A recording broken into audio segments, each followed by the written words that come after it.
setiap kami mengerti itu, sebenarnya apa yang Engkau mau kerjakan, apa yang memang sebenarnya kami sedang lewati, tapi apa maksud Tuhan, supaya kalau boleh kami mengerti apa yang memang harus kami siapkan dan jalani untuk di tahun ini 2017 akan menjadi tahun yang luar biasa bersama dengan Engkau. Terima kasih Tuhan. Ambil alih semua yang bukan daripada Tuhan. Kami tangkap, kami ikat, patahkan, hancurkan di dalam nama Tuhan Yesus. Semua roh monitor apapun yang ada dicabut semua dari hidup kami di dalam nama Tuhan Yesus. Kami minta pagar ilahi yang daripadamu, supaya kalau boleh rencanamu digenapi atas kami. Silahkan ambil alih, silahkan pesanmu Tuhan itu yang tersampaikan di dalam nama Tuhan Yesus. Semua yang percaya berkata amin. Silahkan duduk saudara-saudara. Yang pertama saya ingin mengucapkan selamat tahun baru.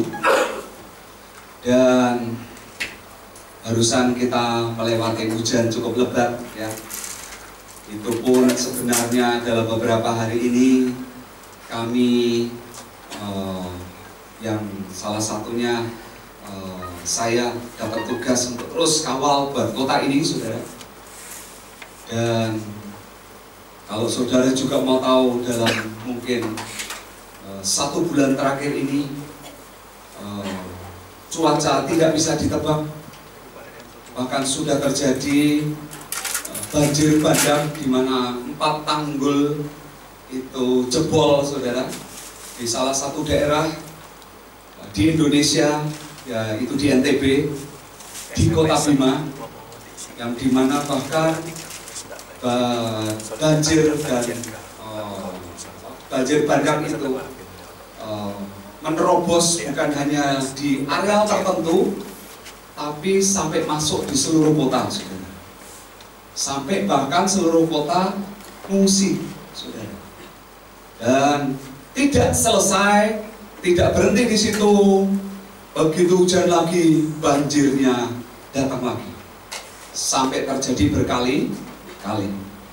Nanti rencana 2 hari lagi saya bersama dengan tim akan berangkat ke sana, dan di situ kami Tuhan suruh melalui pemimpin, Tuhan singkapkan untuk kami mengerjakan di alam rohnya, untuk ini menjadi sebuah kesempatan kami bisa menyentuh jiwa-jiwa yang ada di sana. Dan selama beberapa hari kami akan mengerjakan di sana. Saya mau berkata saudara, bahwa di depan ini jangan sampai kita berpikir bahwa semua ini akan menjadi semakin baik. Di depan ini saudara, bagi dunia jangan kita berharap bahwa mungkin dari sisi cuaca, dari sisi politik, dari sisi sosial, dari sisi ekonomi akan semakin baik. Apalagi kalau kita mempercayai bahwa Tuhan sudah semakin singkat kedatangan. Saudara bisa buka di dalam Matius, saudara bisa buka di dalam Markus, saudara bisa buka di dalam kitab Lukas, saudara bisa buka di dalam kitab Tesalonika, bahkan di dalam kitab Petrus, saudara. Dan banyak tanda-tanda yang mengatakan bahwa sebelum kedatangan Tuhan yang kedua kali ada yang namanya masa susah. Dan masa susah itu dalam bentuk apa saudara? Ya semuanya itu. Baik dari sisi manusianya, akan ada penistaan, akan ada teroris, akan ada orang-orang yang punya dan membenci terhadap orang-orang Kristen, saudara. Dan bukan cuma itu, akan ada bencana, akan ada perang. Semua dijelaskan. Dan bahkan yang terhebat lagi, akan muncul satu oknum yang dia dengan kuasanya yang luar biasa dan dia bahkan akan mengumumkan bahwa dia itu selevel dengan Tuhan. Itu ada ayatnya, saudara. Dunia tidak apa-apa. Dan mungkin saudara mendengar, loh, bukankah kita akan masuk tahun kemuliaan? Bukankah kita akan masuk glorious time? Saya mau saudara dan saya, kita buka saudara. Karena saya percaya ternyata itu akan terjadi, saudara, atas kelompok tertentu, tetapi itu mungkin belum tentu terjadi atas kebanyakan orang-orang Tuhan. Mari kita buka, saudara, di dalam Kisah Rasul 3 ayat 21. Kisah Rasul 3 ayat 21. Di sini dikatakan begini, Kristus harus tinggal di surga sampai apa, saudara? Waktu pemulihan segala sesuatu. Ada satu firman yang sebenarnya meneguhkan apakah di depan nanti akan terjadi sesuatu yang luar biasa bagi umat Tuhan. Iya, saudara. Karena Yesus sebelum naik ke surga, dia sudah berkata bahwa nanti pada waktu dia naik ke surga, dia harus tinggal di sana sampai apa, saudara? Pemulihan segala sesuatu. Sebenarnya pemulihan segala sesuatu itu apa, saudara? Apakah yang dipulihkan adalah mungkin kita akan melihat, wah, mendadak mungkin bangsa kita akan mengalami pemulihan? Mungkin, saudara. Tetapi apakah artinya, oh berarti semua akan jadi tambah baik-baik? Apakah kota kita akan jadi tambah baik-baik, saudara? Yang saya tangkap, saudara, sebenarnya ternyata arti daripada pemulihan justru bukan yang utama bicara mengenai teritorial, tetapi bicara mengenai pribadi manusia, saudara. Terutama pribadi umat Tuhan. Yang Tuhan mau pulihkan, saudara, adalah umat Tuhan. Lihat lagi, saudara. Saya mau saudara buka di dalam Maleakhi 3.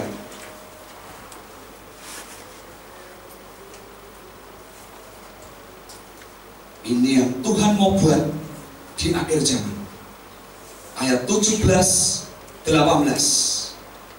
Di sini dikatakan begini, mereka akan menjadi milik kesayanganku sendiri, firman Tuhan semesta alam, pada hari yang ku siapkan.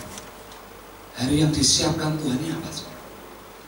Saya percaya sebenarnya akhir zaman pun itu adalah hari yang dipersiapkan Tuhan. Aku akan mengasihi mereka, mengasihani mereka, sama seperti seseorang yang menyayangi anaknya. Saya percaya, saudara, ini kita pun kalau memiliki anak, kita akan lakukan yang terbaik dan treatment yang terbaik buat mereka, saudara. Kita akan pikirkan segala sesuatu yang terbaik, saudara. Tuhan mau buat itu, saudara. Dan di sini dikatakan, seseorang menyayangi anaknya yang melayani dia, maka kamu akan melihat kembali perbedaan antara orang benar dan orang fasik, antara orang yang beribadah kepada Allah dan orang yang tidak beribadah kepadanya. Jadi di masa yang tidak jelas, di masa yang mungkin semakin buruk, dan saudara dan saya perlu tahu mungkin masa di mana antikris itu akan segera datang, saudara. Dan beberapa waktu lalu, kira-kira bulan November akhir, saya ketemu dengan seorang hamba Tuhan, dan saya tahu dia adalah seorang yang peka, saudara. Bukan ada di kelompok kita, itu yang membuat saya confirm, saudara. Walaupun saya sudah ngobrol dengan pemimpin-pemimpin saya, dan mereka meneguhkan bahwa benar, ini tidak apa, saudara, tidak wajar, saudara. Dan ternyata ada seorang hamba Tuhan ini datang pelayanan di kota ini, saudara. Saya sebenarnya yang tidak ada keinginan untuk berjumpa dengan dia, tapi Tuhan mendorong, saudara, kamu jumpa sebentar. Bahkan akhirnya saya ngobrol makan dengan beliau, dan ternyata disitulah beliau banyak cerita, saudara. Dan salah satunya beliau cerita apa, saudara? Cerita bahwa memang di depan ini akan terjadi sesuatu yang luar biasa dari Tuhan, yaitu lawatan, saudara. Tetapi, saudara, bisa jadi di waktu yang sama masanya akan bersamaan datang dan jatuh. Masa apa, saudara? Ternyata Tuhan sudah tunjukkan bahwa di negara tertentu, di kota metropolitan, Tuhan sudah tunjukkan habis, saudara. Karena apa, saudara? Karena nuklir, saudara. Dia ditunjukkan lagi di kota-kota tertentu, saudara, bahwa di situ terjadi kebakaran yang begitu luar biasa, satu kota, saudara. Dan saya percaya itu bisa nuklir, saudara. Tapi itu juga bisa karena ada kerusuhan yang sedemikian rupa. Kita tidak tahu apa yang terjadi. Dia ditunjukkan Tuhan bagaimana ada satu kota yang terkenal, saya lebih baik netral karena direkam, di mana kota itu tenggelam oleh apa, saudara? Oleh air laut, saudara. Dan saya tahu karena saya pernah tinggal di negara itu dan di kota itu, saudara.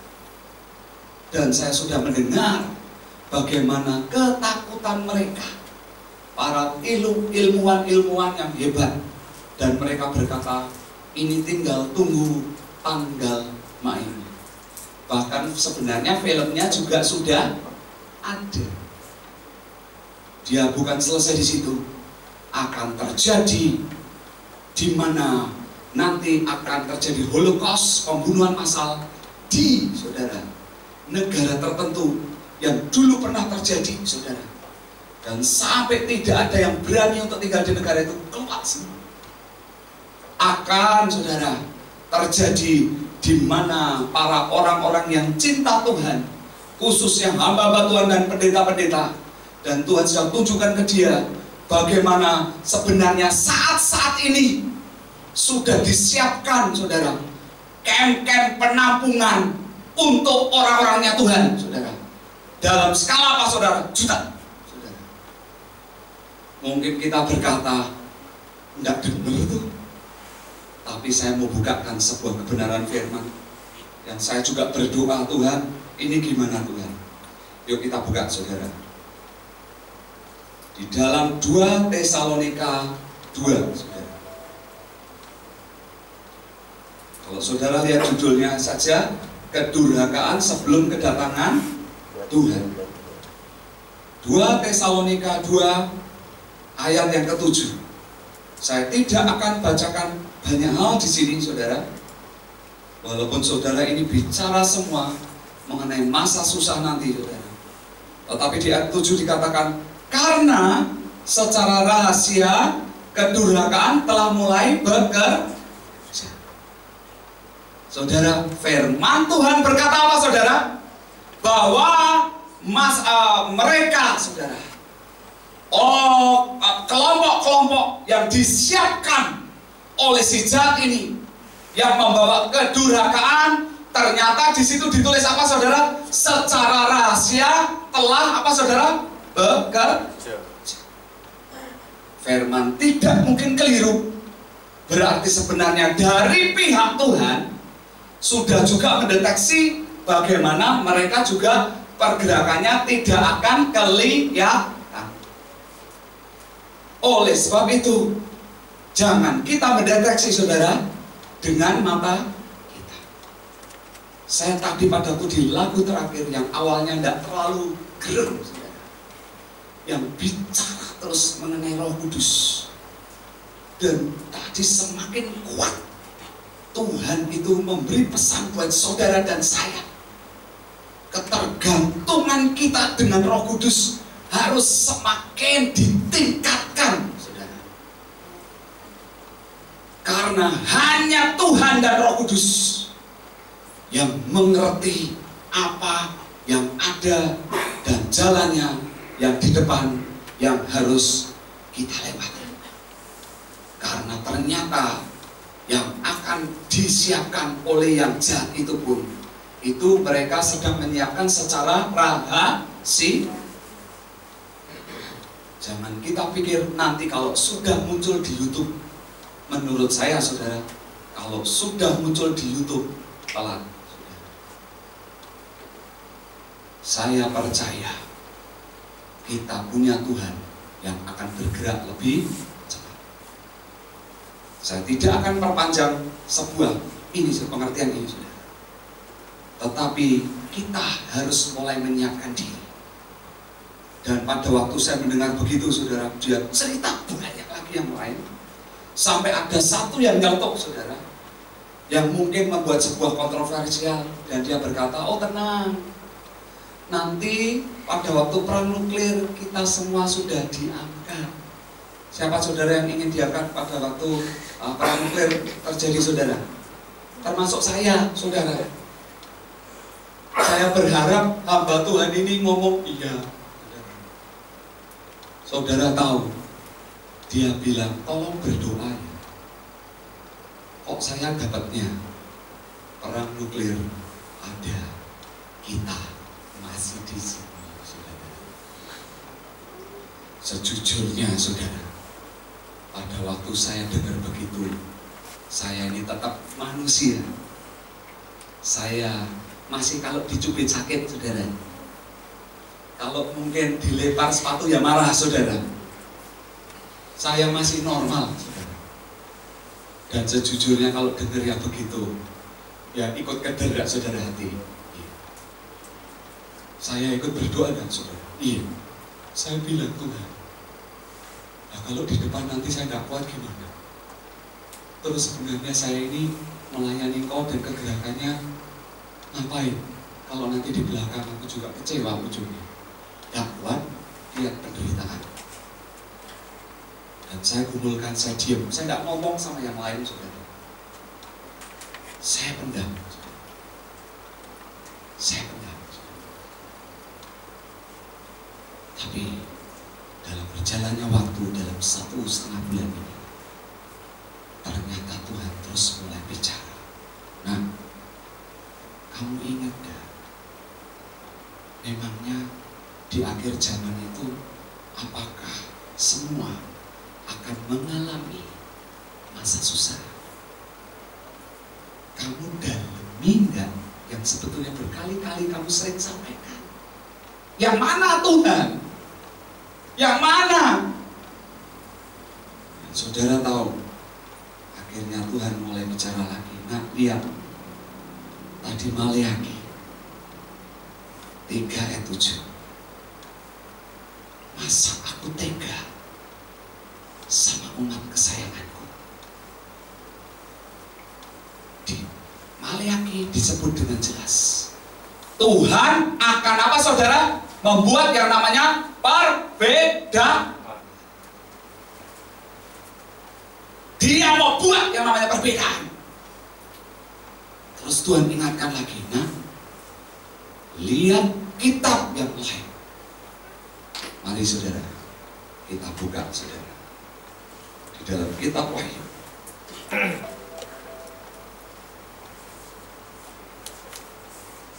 Di dalam kitab Wahyu 12 ayat 5. Di sini dikatakan begini. Saya rindu saudara cerna dan tangkap ini. Kenapa saudara? Karena ini ada hubungannya dengan pada waktu saudara nanti menangkap untuk awal tahun ini. Mungkin lembaran hidup kita akan sangat berubah saudara. Saya sejujurnya sudah tidak takut lagi saudara. Saya melihat ada jaminan demi jaminan Tuhan yang luar biasa. Kalau saudara lihat di ayat yang keempat, dan ekornya menyeret sepertiga dari bintang-bintang di langit dan melemparkannya ke atas bumi. Ini sebetulnya bencana yang mengerikan, tidak saudara? Iya saudara. Karena tidak usah bintang saudara, mungkin satu pulau saja. Kalau dari luar angkasa masuk ke bumi, saudara dan saya harus mengerti kepunahan masa purbakala itu karena ada sebuah meteor yang skalanya tidak tahu berapa puluh kilo saudara, dan itu sebesar itu mendarat di bumi saudara, dan satu bumi mengalami kepunahan yang luar biasa saudara. Dan di sini dikatakan, dan naga itu berdiri di hadapan perempuan yang hendak melahirkan itu untuk menelan anaknya segera sesudah perempuan itu melahir. Ayat kelima saudara, maka ia melahirkan seorang anak laki-laki yang akan menggembalakan semua bangsa dengan gada besi. Saudara lihat, tiba-tiba anak itu dirampas. Ini bukan dirampas oleh naga saudara. Dan dilihat saudara siapa yang merampas, dan dibawa lari kepada Allah ke tahta. Di sini ditulis dibawa lari kepada Allah, berarti ini ditolong, ada pelindungnya enggak saudara? Ada. Tuhan ngomong, nah ada sebuah kelompok nanti bakal di masa akhir zaman mereka akan melewati semuanya itu. Dan belum selesai saudara. Ayat yang ke-6, di sini dikatakan perempuan itu lari ke padang gurun, di mana telah disediakan suatu tempat baginya oleh Allah supaya ia dipelihara di situ 1260 hari lama. Ternyata ada kelompok lain saudara, yaitu kelompok perempuan ini saudara, dan di mana dia dilarikan ke padang gurun pada waktu naga itu hendak menelannya. Saya ingin saudara lihat lagi di Wahyu yang ke-13 saudara. 12 tapi bawahnya lagi saudara.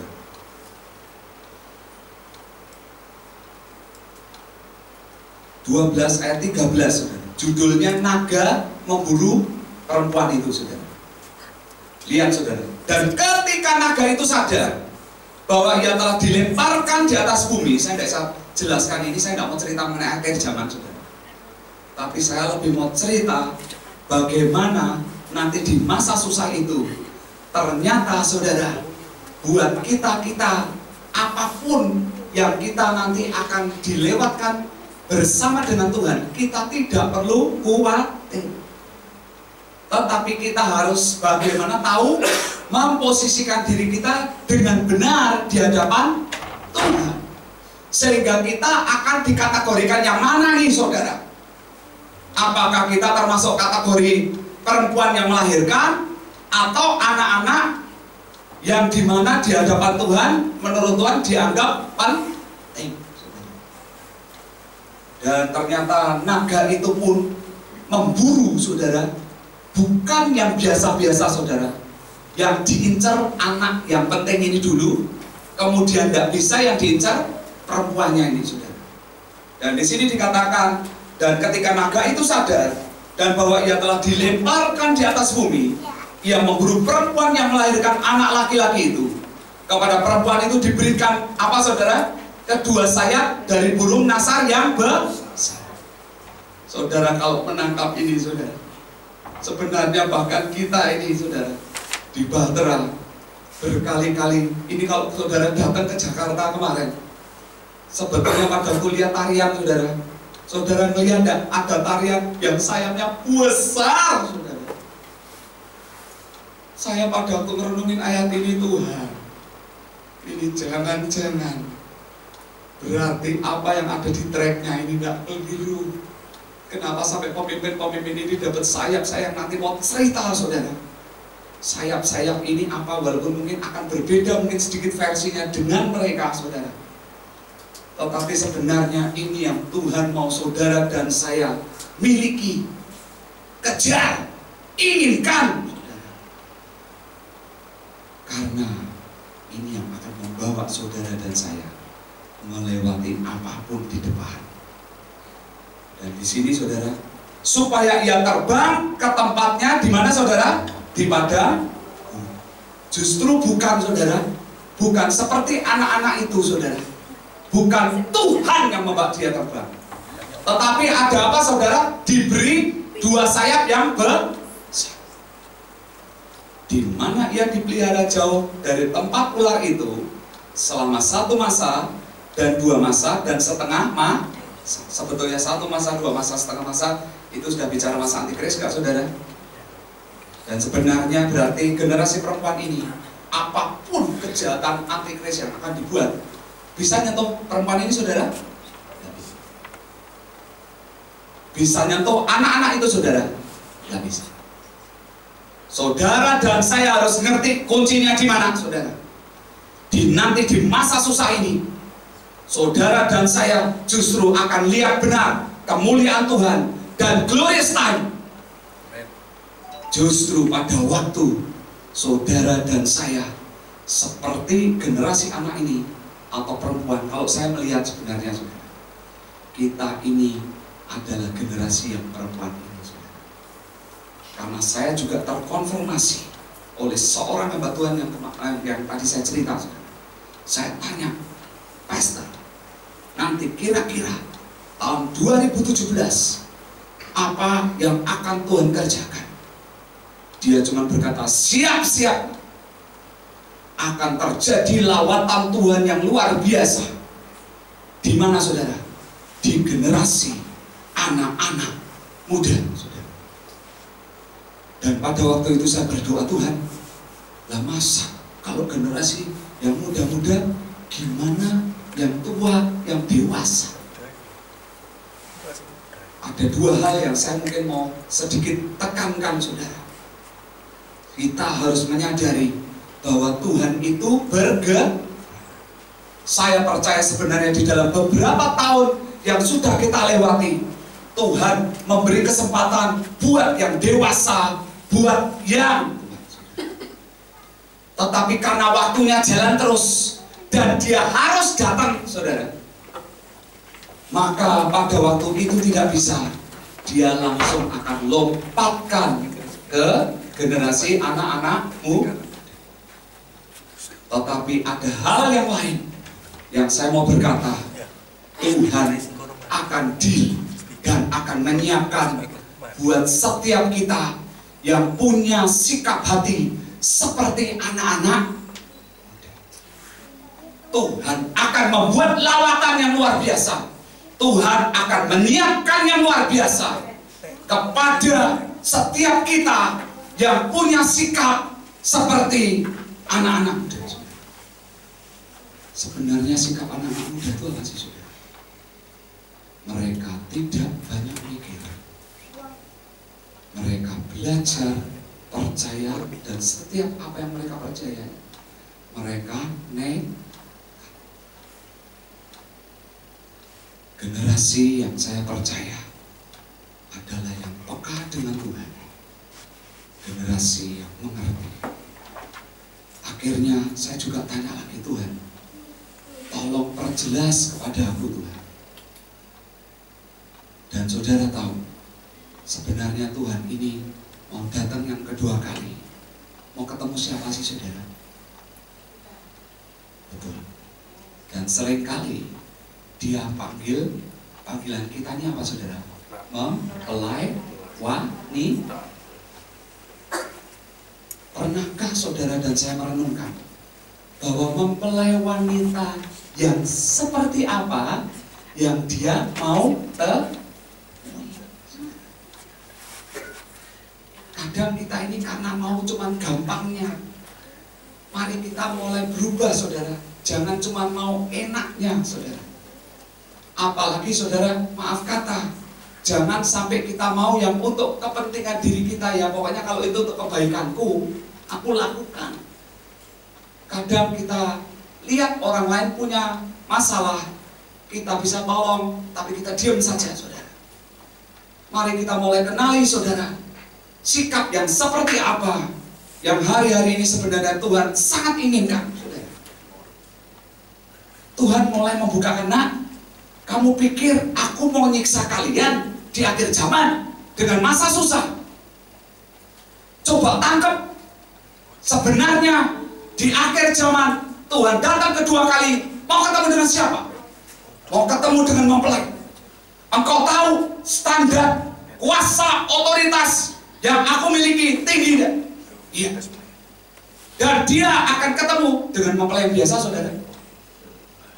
Saudara, dia tidak akan ketemu yang biasa, saudara. Dia akan ketemu dengan mempelai-mempelai yang berbeda, saudara. Dengan mempelai yang memiliki sikap dan karakter yang berbeda. Dengan mempelai yang memiliki, saudara, bahkan etika di levelnya, saudara.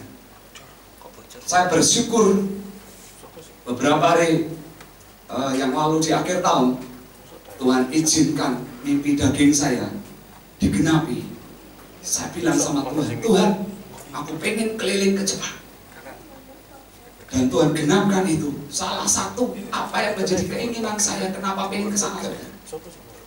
Karena kalau saudara kenali, Jepang ini adalah sebuah negara yang menurut saya unik, saudara.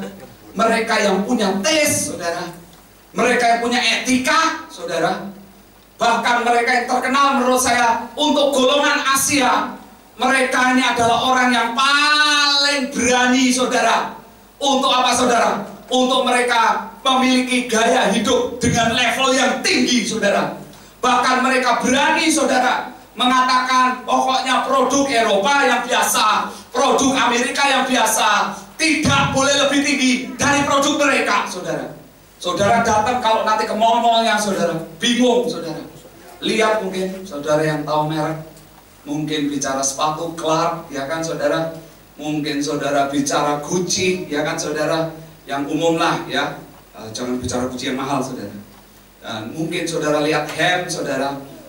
Mungkin saudara lihat di Sogo dan lain sebagainya. Nanti pada waktu saudara datang ke mall sana, saudara, begitu saudara lihat produknya Jepang, saudara, kaget, saudara. Itu sudah mahal, saudara. Produknya Jepang, saudara. Harganya, saudara, bisa 2 kali itu, saudara.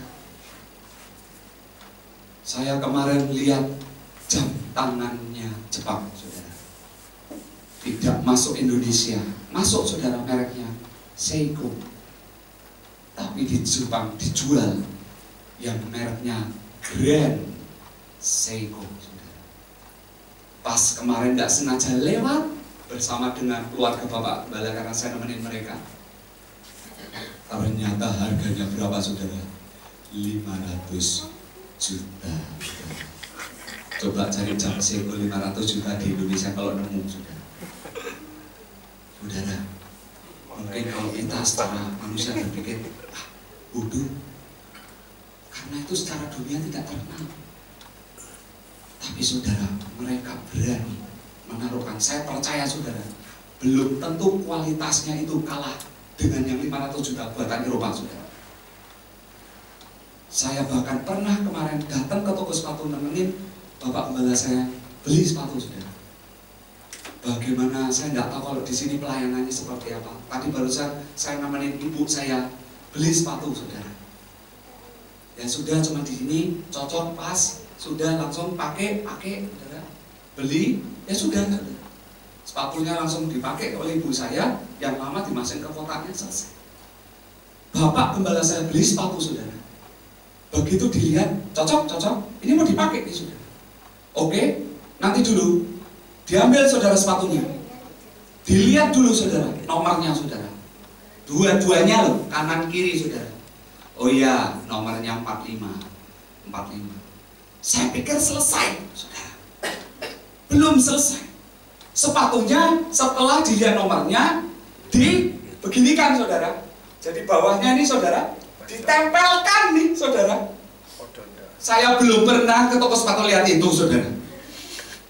Dia mau memastikan walaupun nomornya sama, saudara, sampai ukurannya harus sama, saudara.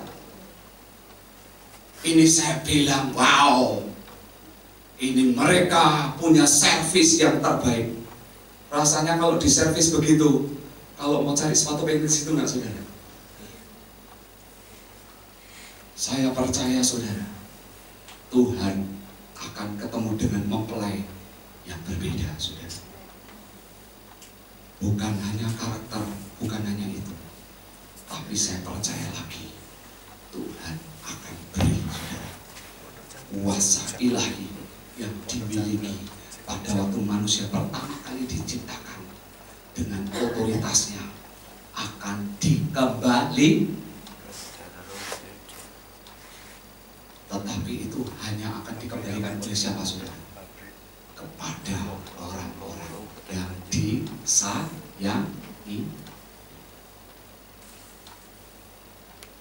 Dan orang-orang yang disayanginya, saudara, dia adalah orang yang saya percaya.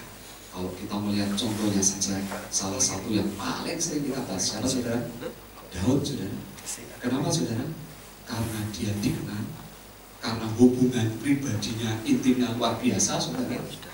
Bahkan bukan cuma itu, dia berdoa 7 kali sehari, ya kan, saudara. Bahkan bukan cuma itu, untuk dia mau ketemu Tuhan, untuk bahkan dia mau menjalankan segala sesuatunya, dia tanya sama Tuhan. Tapi bahkan dia mengumpulkan 288 pelihatnya, nabi-nabinya, penyembah-penyembahnya. Dia datang dengan pasukan elit rohani untuk ketemu sama siapa, saudara? Tuhan. Dia benar-benar anggap Tuhan ini penting. Dia anggap itu, saudara. Tapi bukan cuma itu. Ada satu hal yang seringkali kita lupa, saudara. Kalau saudara lihat di Maleakhi, saudara,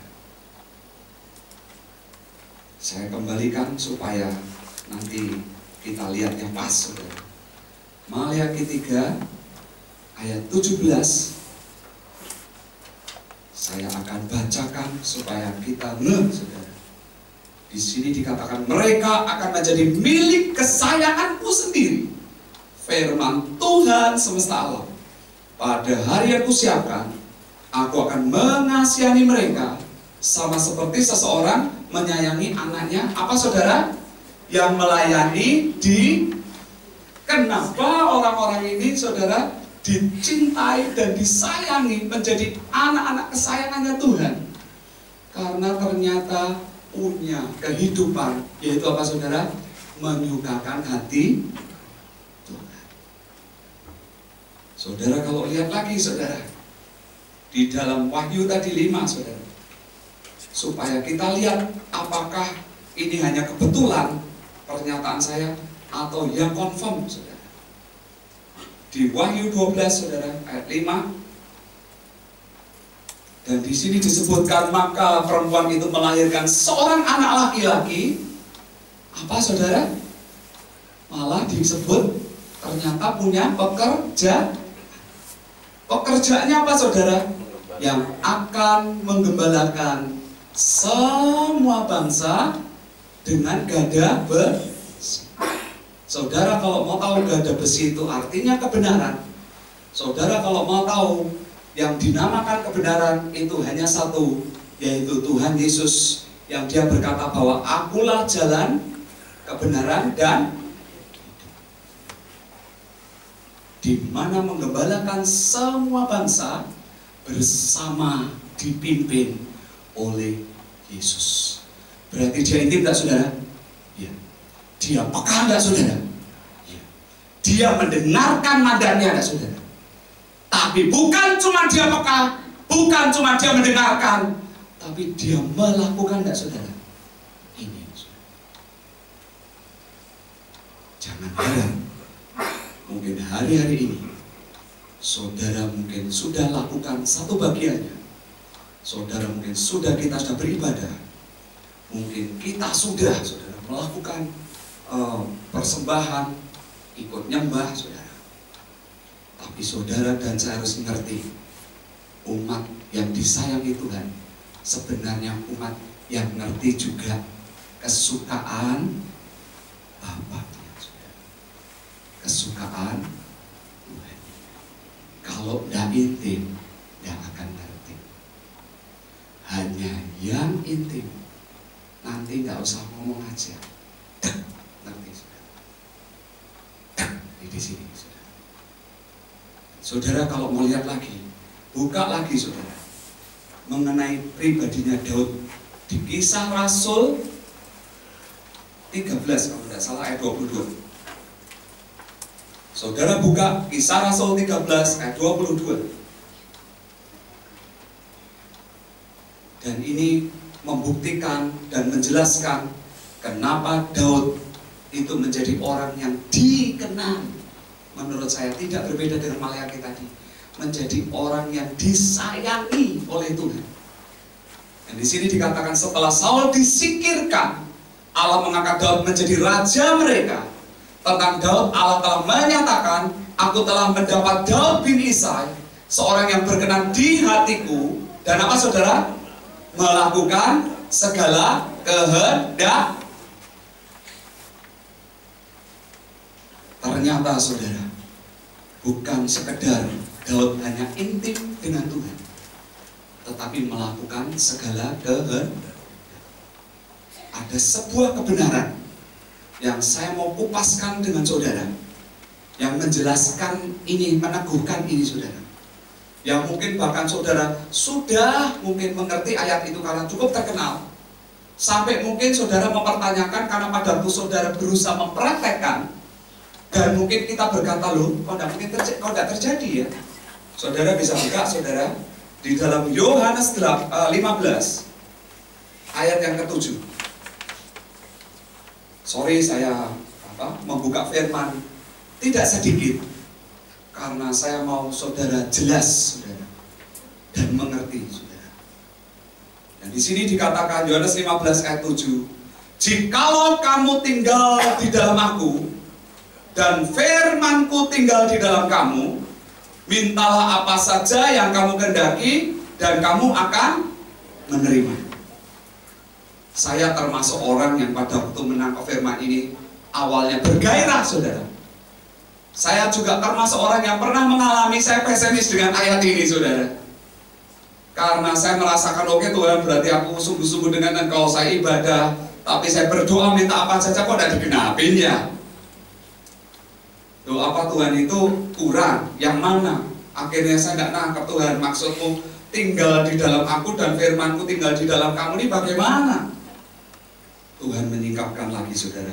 Buka 1 Yohanes 3 ayat 24, saudara.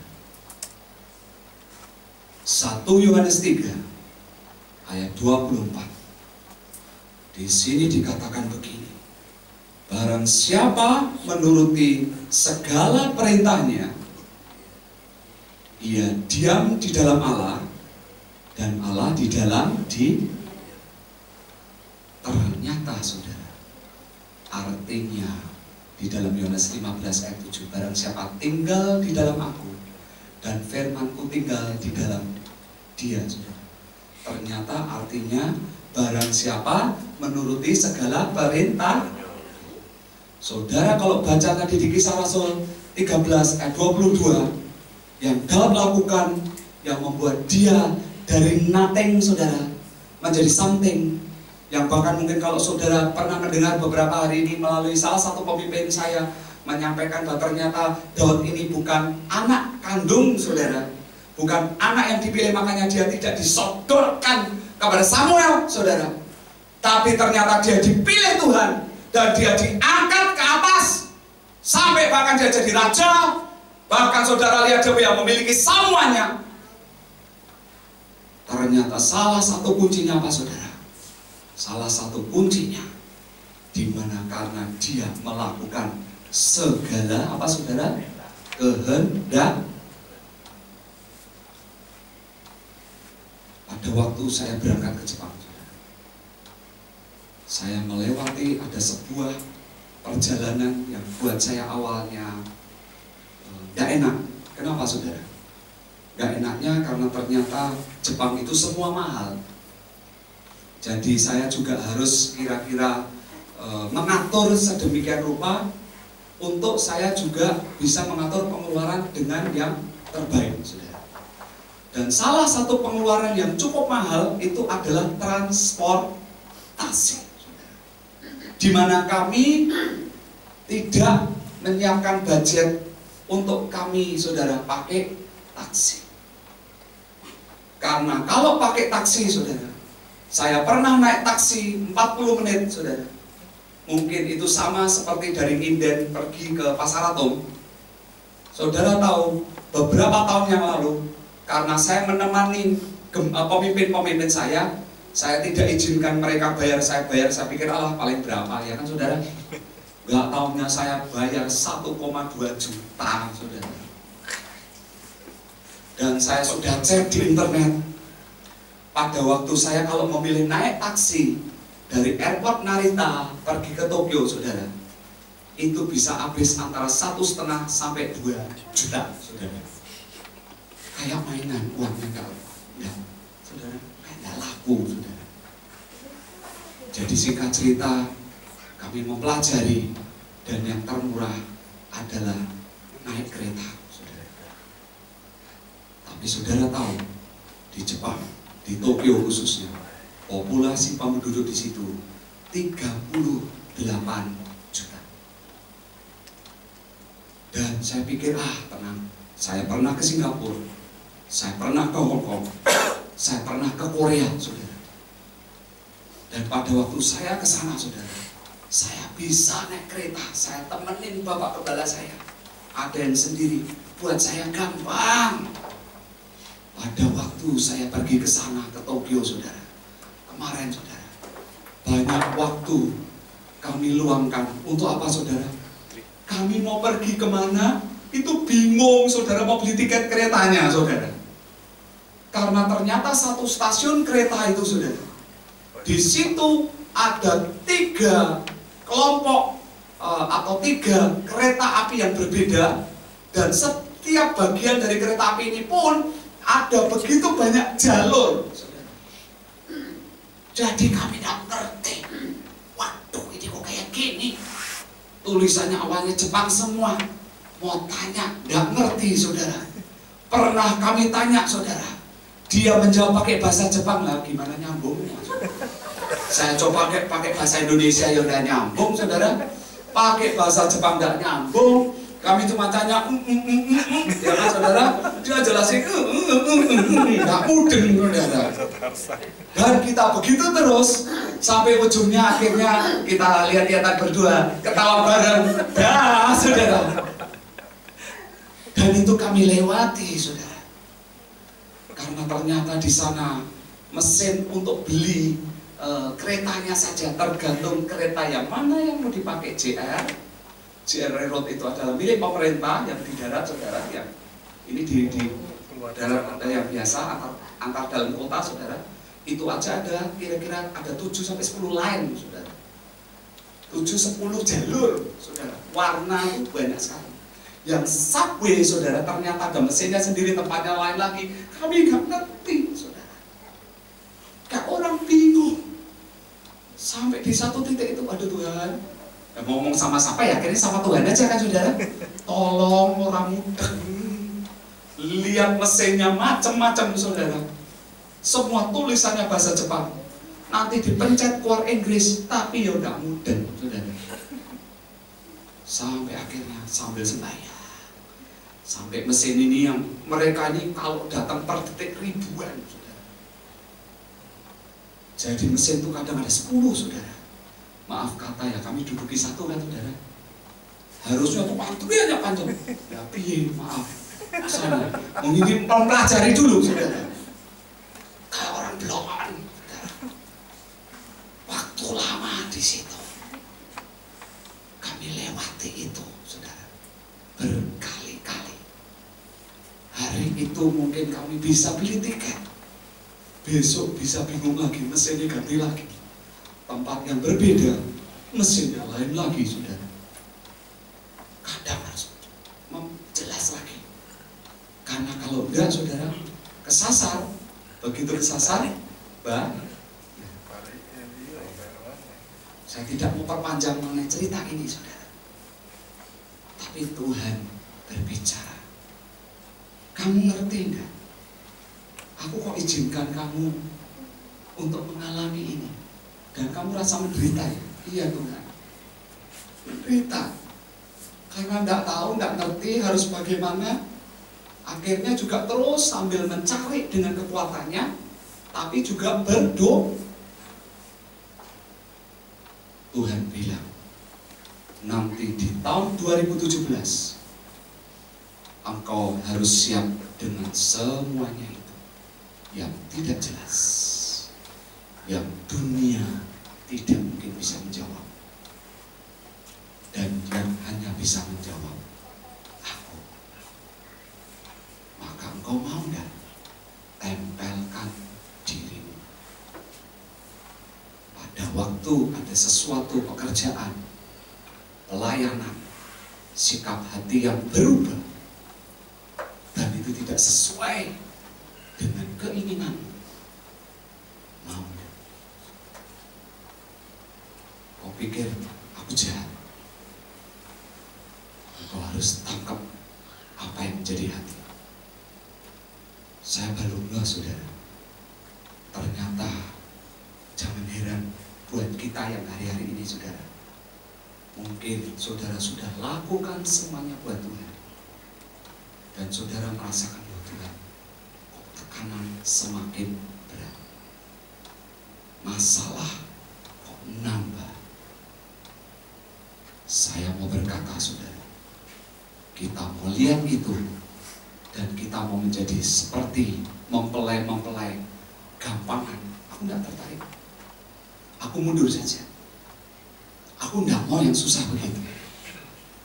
Tuhan, aku tidak bisa, tidak siap kalau engkau tawarin pekerjaan ini, pelayanan ini, atau sikap pada waktu ada orang menyakiti aku bertubi-tubi, dan Tuhan ngomong, nah ampuni dia. Bahkan Tuhan ngomong, mau enggak terima dia anggap aja kayak anakmu. Masa kalau anakmu nakal, tendang besok, pindah, jangan jadi anakku lagi. Tapi bisa nggak kamu terima? Tuhan nggak cocok, nggak enak. Kita memilih berkata seperti itu, atau kita mau seperti tadi, Lord, I need more of you. Aku mau, Roh Kudus, sikapkan. Sebenarnya di balik semua pekerjaan, pelajaran, masalah yang kita lewati, saudara, saudara dan saya harus menangkap ini, waktu sudah semakin singkat. Dia mau siapkan kita menjadi mempelai-mempelai yang memiliki standar tertentu, saudara. Bahkan bukan cuma itu, dia mau sodorkan dengan masalah yang mungkin besar, karena Tuhan mau munculkan melalui kita, saudara, di mana karunia itu akan muncul, saudara.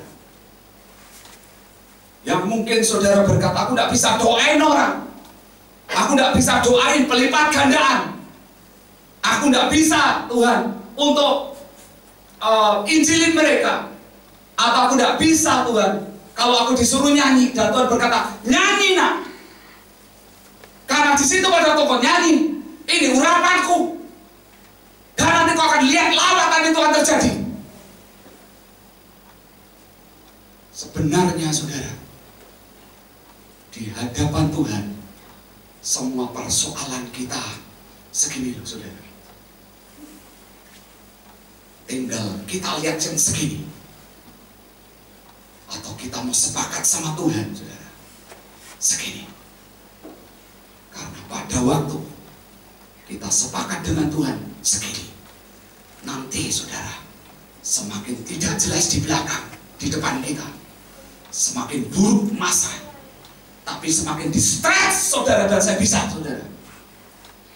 Dan mendadak saudara juga, mungkin orang dunia semua tidak kuat, geblak, saudara, tidak tahan, saudara.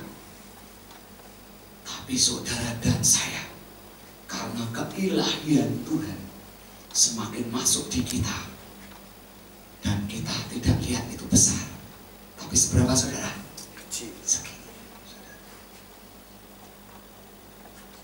Awal tahun ini, saudara, saya sebenarnya ajak teman saya, yuk, Tuhan sudah dapetin bicara, kuatin lagi karena tahun pergantian. Perangin, balikin keadaan, duduki pastikan di alam roh di kota ini. Di ACC, saudara. Tahu-tahu Bapak Gembala saya berkata, saudara-saudara, kita perlu berangkat untuk kerjakan NTB. Dan kita harus siapkan dengan kuat. Dan saudara, pada waktu Bapak Gembala saya bilang begitu, saya sudah beli tiket, saudara. Mendadak teman saya berkata, "Kok aku nggak bisa pergi dua-duanya loh. Aku harus memilih salah satu." "Oh iya, kamu sudah tak beli tiket. Jadi bagus, kamu ikut saya, nanti NTB tak siapin orang lain." Tapi selesai saya ngomong begitu, saudara, saya ini tidak damai sejahtera, saudara. Kenapa ya Tuhan, tidak damai Tuhan? Mendadak istri saya, saudara, diingatkan lagi, Mas, ingat dah, setelah acara Glorious Time, kamu dinubuatin oleh pemimpin. Karena kamu minta didoain kan? Iya. Direkam toh? Iya. Sudah kamu dengar lagi nggak? Di situ hambanya menubuatkan kepada kamu. Dia berkata, Tuhan mau untuk mulai di depan, engkau tidak boleh tergantung kepada nabi-nabinya. Saya bilang sama istri saya sepertinya memang dinubuatkan, tapi saya terus sudah mulai belajar menfilter. Jadi saya cek, kalau yang belum saya bisa tangkap, saya simpan. Yang gelap saya dapat yang sama, saya lakukan. Saya bilang rasanya tidak terlalu tergantung. Apa benar ini nubuatan? Tapi istri saya bilang lagi, coba, mungkin artinya bergantung itu bukan kepada nabi, tetapi bergantung kepada pemimpin. Pada waktu istri saya ngomong gitu, saudara, ini kayak seperti petir, saudara. Setelah saya cek hati saya dalam, karena memang saya kalau pelayanan ingin yang terbaik, saudara. Saya selalu berpikir yang terbaik. Bapak beri lengkap. Saya punya ilmu yang Tuhan beri yang begini, lihat ada lengkap. Tapi saya tidak sadar, saudara, saya mulai bergantung, saudara. Dan Tuhan izinkan dengan sebuah pilihan. Saya tanya sama Tuhan, Tuhan, terus aku ini harus bagaimana? Tak kembalikan. Di situ Tuhan baru mulai bicara, saudara. Engkau rela. Dan nanti pelayanan gimana Tuhan? Apalagi katanya mau perang besar. Belum nanti kalau ada yang minta dilayani. Engkau percaya kalau tanpa melihat semuanya bersama dengan aku bisa. Saya minta ampun Tuhan, ampun. Aku harusnya membawa muda, bukan saya menetapkan, tetapi Engkau Tuhan. Tapi saya jadi mulai kebuka. Iya, jangan-jangan mungkin justru tidak dengan lihat ada sesuatu yang Tuhan mau naikkan. Dan saudara tahu, saya berkata, oke Tuhan, saya rela buang tiket. Saya bilang sama teman saya, aku dapat rema. Saya tanya Tuhan, dia baiknya yang ke Surabaya atau NTB? Tuhan berkata, biar dia berangkat ke NTB. Saya bilang sama teman saya, kamu berangkat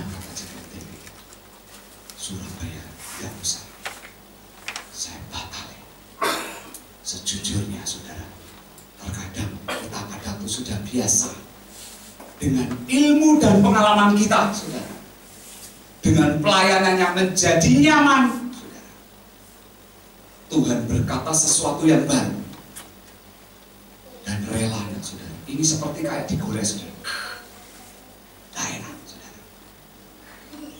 Tapi saudara tahu, saya akhirnya bilang, Tuhan, aku percaya.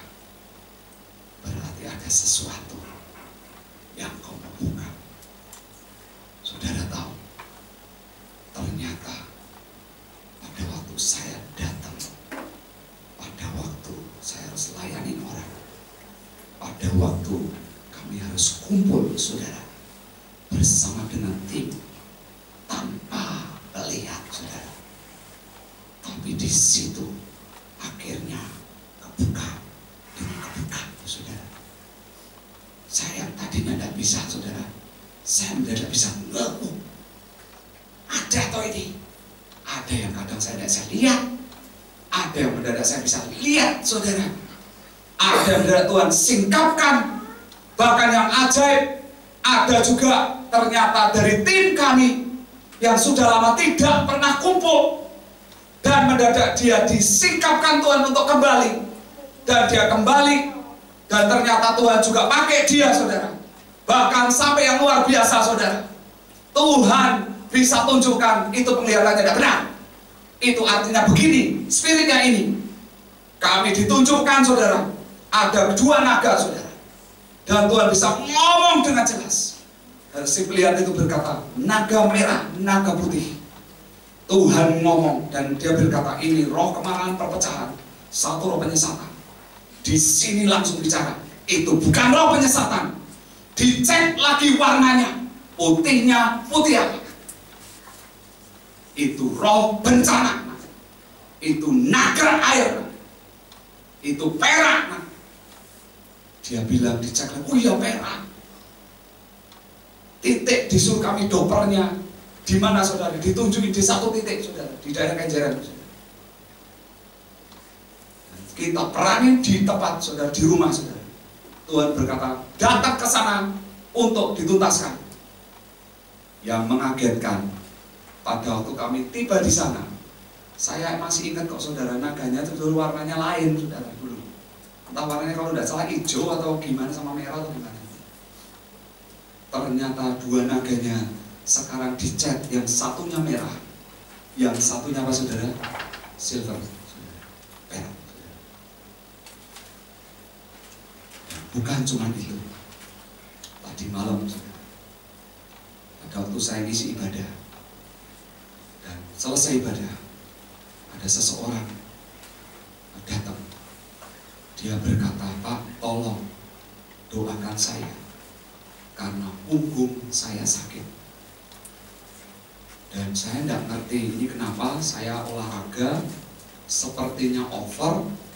Intinya dia diperiksakan. Saudara tahu, punggungnya dicek katanya bengkong, saudara. Keren enggak, saudara? Ini dia olahraga kayak apa sampai punggung bisa bengkong. Dan dia berkata, Pak, pada waktu kami duduk kemarin dengerin Bapak sampaikan khotbah, saya tidak bisa duduk, Pak, karena punggung saya seperti ini. Ya sudah, yuk kita duduk sembahyang. Saudara tahu, sembahyang sebentar, Tuhan langsung tingkapin. Ini orang begini, problemnya dengan aku begini. Dan Tuhan ngomong, kamu tidak usah tumpangin tangan, suruh dia nangkep dulu. Mau enggak dia sekarang aku izinkan begini, untuk berharap kepada aku, untuk mulai hari ini sungguh-sungguh dengan aku. Dan kalau dia mau sungguh-sungguh, mulai suruh praktek, tumpangin tangannya di belakang punggungnya, suruh ngomong sendiri bahwa aku mulai sungguh-sungguh dengan engkau, Tuhan, engkau bisa sembuhkan. Bahkan Tuhan berkata, suruh tumpangin terus tiap hari, sebanyaknya Tuhan bicara, tumpangin tangan. Kalau dia percaya dan kalau dia berharap kepada aku, maka Tuhan yang akan berperkara. Selesai, saudara. Jadi saya ajakin dia doa, dia numpangin tangan sendiri. saya tidak nyentuh, saya tidak ada pengurapan, tidak ada apapun. Bagian saya apa yang saya dengar, saya sampaikan. Tadi pagi sebelum saya berangkat untuk pelayanan, saudara, mendadak orang ini datang, saudara. Dia berkata, "Pak, saya bawain tahu, nanti tolong dibawa pulang ya ke temanku." Waduh, repot ini dibawain tahu, suruh bawa kan berat, saudara. Dia bilang, "Pak, saya minta nomor teleponnya. Saya mau nanti suatu ketika saya mau undang Bapak. Dan ini sekarang punggung saya sembuh, saudara." Saya mau berkata, saudara, ini hari-hari ini kita ini mau di-stretch gak sama Tuhan, saudara? Ada sesuatu yang Dia mau buat luar biasa.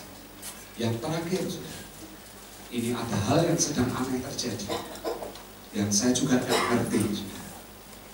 Di mana kira-kira bulan November akhir, saya ada mendoakan seseorang, saudara, di pulau lain, bukan di Jawa. Dan orang ini sakit punggung. Dan intinya Tuhan cuma berkata, kalau dia sungguh-sungguh dengan Tuhan dan tumpangkan tangannya, saya disuruh tumpangin tangan sambil ngomong, kalau engkau sungguh-sungguh dengan Tuhan, maka engkau akan mengalami mujizat. Seberapa cepat engkau sungguh-sungguh, seberapa mujizat itu akan jadi.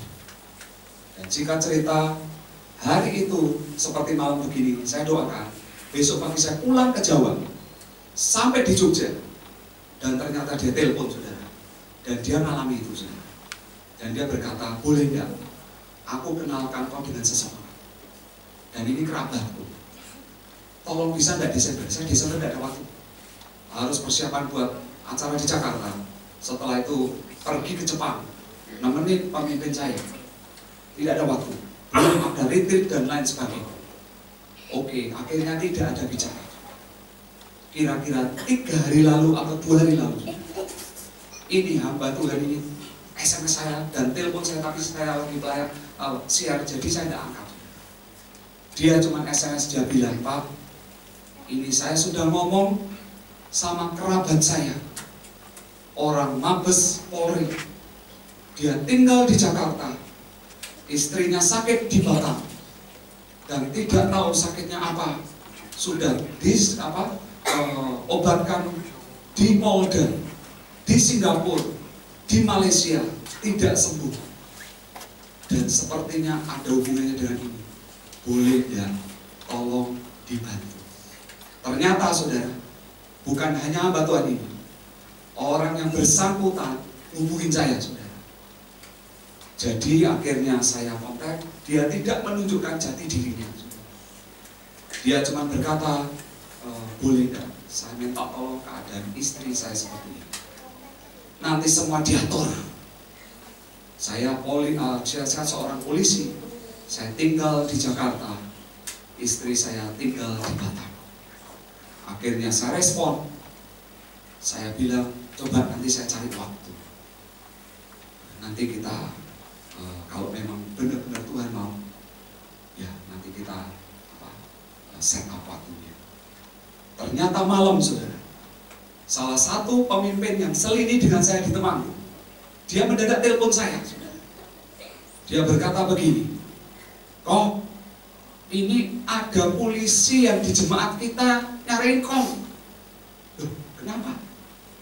Dia pokoknya dipanggil, diberitahu oleh Kapolres Temanggung bahwa ada orang Jakarta nyariin kau. Loh, ini kok bisa muter sampai sana, saudara? Dan singkat cerita, "Kok boleh enggak nomor teleponnya dikasihin ke ini? Kan ini jemaat kita, silakan." Begitu dikasihin, langsung telepon saya, saudara. Polisi ini, saudara. Dia bilang begini, "Pak, Bapak sudah dikontak belum sama orang yang namanya ini, Pak? Ini orang ini nelpon Kapolres Temanggung." Maka Kapolres diopyak-opyak. Dia disuruh cari siapa, saudara? cari yang namanya Yohanes itu di Sekina itu siapa. Dia kebetulan lihat ada polisi anggotanya dia yang jemaat di situ. Dia bilang, tolong hubungin, dicariin. Ya, saya iseng tanya tuh saudara, ini orang ini siapa? Dia tidak jawab titelnya saudara. Dia cuma berkata, Pak, ini tingkatannya jauh di atas saya. Ini tingkatannya jauh di atas Kapolres, Pak. Pokoknya Bapak ada apa-apa kontak saya. Jadi suruh kontak polisi ini saudara. Karena saya percaya pasti dia kan pengen kan saudara ngobrol sama ini saudara. Saya tidak ngerti saudara. Hari-hari ini ada yang tidak lazim sedang Tuhan mau buatmu saudara. Tuhan nanti akan konekkan kita kepada divine connection. Divine connection. Pada waktu panggilan kita masuk di situ, dia akan mulai bahwa Tuhan sedang mencari setiap kita yang siap dan mau untuk berfungsi. Perkara bisa tidak bisa bukan urusan kita, tapi saudara dan saya perlu tahu, kalau engkau diperhadapkan kepada sesuatu bukan karena Tuhan jahat, saudara. Saya baru ngerti, dia kadang paksa kita karena dia mau beri buat kita, saudara. Dia paksa kita, saudara, karena dia mau beri, saudara. Tinggal kita memilih berkata, aku tidak mau.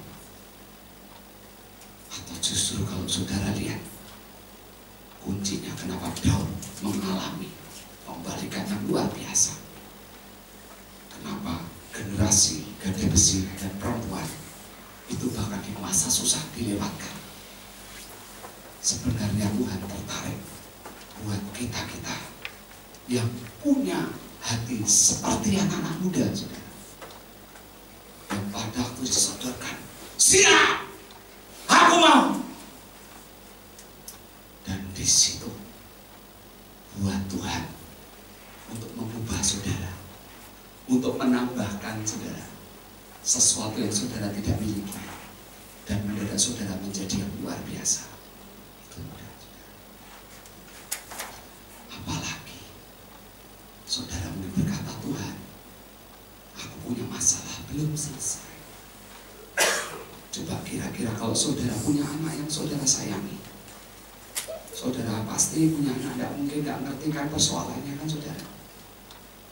Kalau dia di antara yang lain menjadi anak mungkin lain, anak kok nurut ya, aku belum mau jalan dia sudah ngerti, sudah dijalanin. Kira-kira saudara pengen tidak nyenengin dia, saudara? Punya masalah pengen tidak diselesaikan, saudara? Kita punya Tuhan yang segambar, serupa. Saya percaya di masa susah, saudara dan saya akan happy, saudara. Antikris bukan hal yang menakutkan lagi, saudara.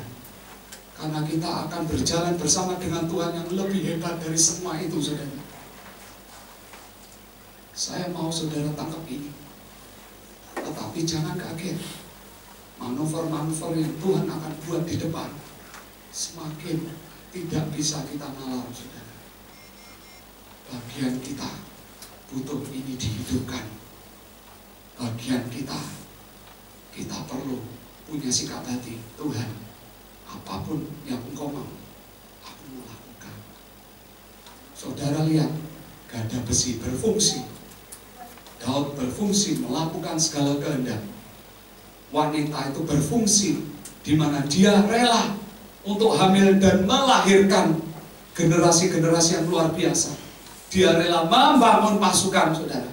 Dia rela untuk saudara menjadi orang hebatnya Tuhan di dalam satu bagian tertentu dan melahirkan orang-orang yang hebat di bagian itu. Bagaimana dengan kita, saudara? Kita mau diam? Ataukah kita mau ngerti hati Tuhan? Ini pilihan kembali lagi ada di pihak kita. Saya tidak perpanjang ini, tapi saya rindu saudara cerna, saudara renungkan, engkau mau di bagian yang mana? Pilihannya kembali di tangan kita, saudara. Saya berharap saudara menangkap, kita mau menjadi mempelai-mempelai yang luar biasa. Bahkan pada waktu di stretch pun kita mau. Kenapa, saudara? Karena Tuhan akan tambahkan dan jadikan saudara dan saudara sampai nanti dalam masa yang semakin susah, karena saudara bersama dengan Tuhan jadi kecil, saudara. Bahkan masa yang semakin susah, saudara tetap berkata, ya kecil, karena Tuhan lebih besar. Mari saudara kita berdoa. Saya minta WL bantu saya nyanyi lagu ini lagi.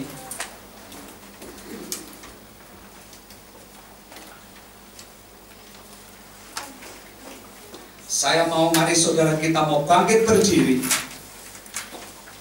Buat kita yang benar-benar menginginkan untuk benar dan menangkap apa rema yang barusan tersampaikan, saudara. Saudara-saudara merindukan, mari saudara kita mau nyanyikan lagu ini. Karena sejujurnya salah satu kunci dari semuanya, Tuhan, ialah Tuhan yang bisa membuat dan menjadikan itu dalam hidup kita, saudara. Bahwa kita sangat-sangat membutuhkan Dia, saudara. Kita sangat-sangat membutuhkan pimpinannya secara intens, saudara. Kita tidak bisa jalan dengan cara kita, dengan kekuatan kita, apalagi dengan yang dunia sodorkan. Karena dunia harus habis, saudara. Kita harus berjalan dengan yang kekal, yang tidak bisa binasa, yang tidak bisa habis. Itu yang membuat kita bisa sampai dan bertahan, dan bahkan sampai nanti Tuhan datang. Sampai di Alkitab disebutkan Tuhan datang dan akan menghabisi setiap penguasa siapapun itu pada waktu Dia datang yang kedua kali. Come Holy Spirit, fall in this place. Come Holy Spirit, fall in this place. I want more and more of you.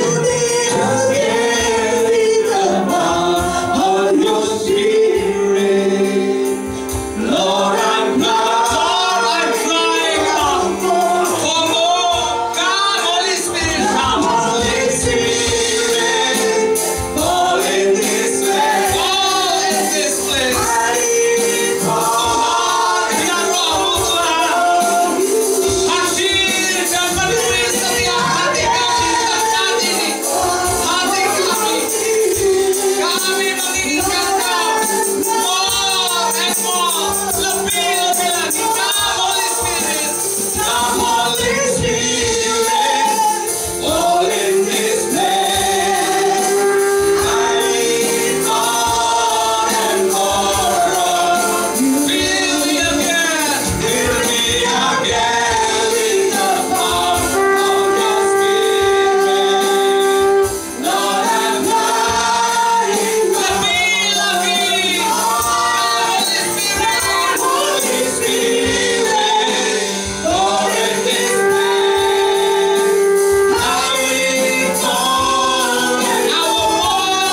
kami perlu Engkau Tuhan. Lord, I'm crying out more and more of you. Kami mohon, Lord, I'm crying out more and more of you.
Biar Tuhan beri kami kemampuan untuk menangkap hal yang luar biasa. Karena sebenarnya Engkau sedang mempersiapkan kami bukan ke bawah Tuhan. Kami ini bukan ekor, tapi kami ini kepala Tuhan. Engkau bahkan membawa kami ke atas Tuhan. Engkau mau menggandeng kami kepada perjalanan yang luar biasa Tuhan. Dan stuck, dan diam dan akhirnya digilas oleh dunia. Tetapi seperti Paulus, Engkau siapkan kami untuk memutarbalikkan dunia, menjungkir balikan dunia, untuk membawa nama-Mu dipermuliakan. Dunia butuh bukti, dan Engkau mempersiapkan setiap kami. Hamba berdoa, biar mulai hari ini kemampuan demi kemampuan boleh ada atas setiap saudara-saudara di tempat ini. Supaya di tahun yang baru ini Tuhan lepaskan semua yang lama, lepaskan semua trauma-trauma, lepaskan semua pengalaman-pengalaman yang bahkan mungkin kami sudah berkata ini sudah yang terbaik. Karena sebenarnya belum apa-apa, ada sesuatu yang luar biasa yang Kau memunculkan lebih lagi Tuhan. Siapkan Tuhan, bahkan Kau mau bawa kami kepada rencana-rencana-Mu yang ajaib. Tuhan, buat kami menangkap dan mengerti. Dan kami tahu, pada waktu kami ngerti hati-Mu dan melakukan segala kehendak-Mu, kami tahu Tuhan, itu seperti mencari kerajaan Allah dan kebenarannya. Maka sebenarnya semua pergumulan kami itu tidak ada artinya, karena Engkau bisa menyelesaikan semuanya. Amin. Tidak ada satupun yang tersisa. Bahkan impian-impian daging pun itu menjadi bagian-Mu. Kami tinggal di dalam Engkau, dan firman-Mu tinggal di dalam kami. Amin. Kami melakukan segala perintah-Mu. Maka apa saja yang ada di hati kami, Engkau bisa menjawab dan menjadikannya. Amin. Terima kasih Tuhan. Tanamkan, meteraikan firman ini di batin dan hati kami, di dalam nama Tuhan Yesus. Semua yang percaya berkata, amin.